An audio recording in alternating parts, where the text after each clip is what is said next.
We asked educators to share which of the WIDA PreK-3 Essential Actions they focus on in their practice and why the action is essential. Here are a few of the examples shared with us.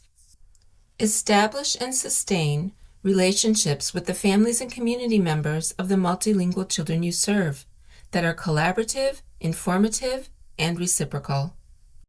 When we are considering the students in the population that we work with, all of the WIDA PreK-3 Essential Actions are very important to us. However, specifically looking at establishing and sustaining relationships with families and community members of multilingual children, that's essential to the work that we do. Oftentimes, this is families' first experience with a school and with special education services. So we work really hard to build those relationships so they have a foundation of trust and support. And we are working hard in our district to find some more multilingual services and resources as the community is growing and we have more languages and cultures moving into our valley. Engage in self-reflection to examine personal experiences, beliefs, attitudes, identities, and practices connected to promoting and providing culturally and linguistically responsive and sustaining opportunities for the multilingual children you serve. As an English learner myself, I approach my practice with how I would have liked to have been treated when I was a child learning English.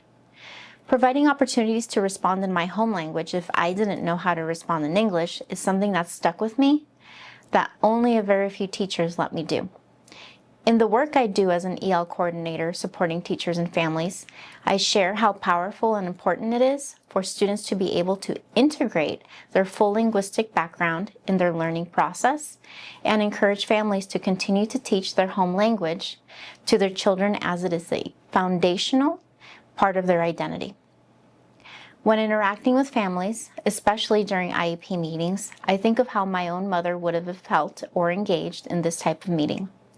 I know she would have been very overwhelmed and maybe even intimidated. This is why I try to encourage full dialogue with families and encourage them to ask questions while utilizing an interpreter as needed to ensure that what they have to say is a part of the conversation and that there are no misunderstandings.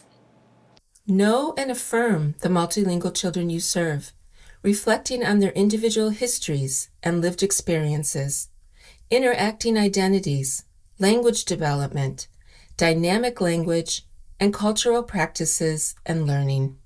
Understanding a student's background and experience helps me better support their academic growth and build stronger relationships with them. I implemented this by learning about students' cultures and languages and their experiences through conversations, family communications, and classroom projects that allow them to share about themselves. We also discuss the similarities that our cultures share, and it has been amazing to see the connections that form between students as they realize how much they have in common. I also create opportunities for students to connect their learning to their own experience and make sure that the classroom environment reflects and values different cultures and languages. I'm currently shifting my practice by being more intentional about incorporating students' cultural and linguistic backgrounds into the daily instruction because it helps students feel seen and valued while also making the learning more meaningful. Our students come to us from some pretty unique backgrounds. We typically have 5 to 6 languages spoken at home other than English and Spanish.